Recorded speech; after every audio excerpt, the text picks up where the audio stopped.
It's not difficult. We just gotta get a few players under that, names of things in here. You take in glucose polymers, polysaccharides, right? The two common sources of polysaccharides are starch from plants, glycogen from animals. They are functional equivalents, they just look a little bit different. Starch tends to have a sort of a helical arrangement to it. Amylose, glycogen is more branched, short chain kind of things. But the enzyme amylase can take either starch or glycogen and digest it into a disaccharide. So amylase, starch in the presence of amylase, that will catalyze the reaction, you'll get maltose. Maltose is just a disaccharide of glucose. Two glucose molecules put together is maltose. Now, are there other disaccharides you get in your diet? Absolutely, right?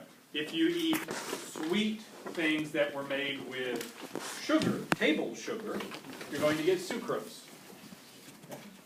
Sucrose is a polymer, a disaccharide of glucose and fructose.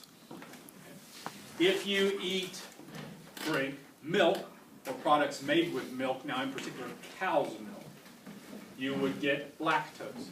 Lactose is a disaccharide that has glucose stuck to galactose. Okay.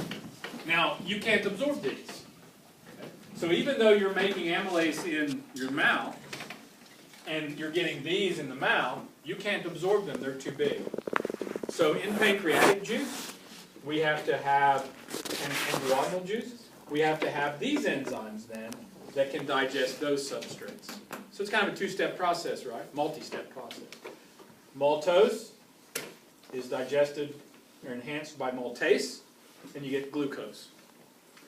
Sucrose is digested by the enzyme sucrase, and you get glucose and fructose, both of which can be fed easily into cellular respiration.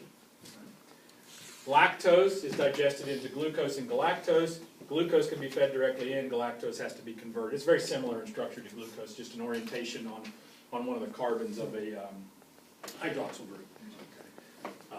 So those can be fed in. These can be absorbed.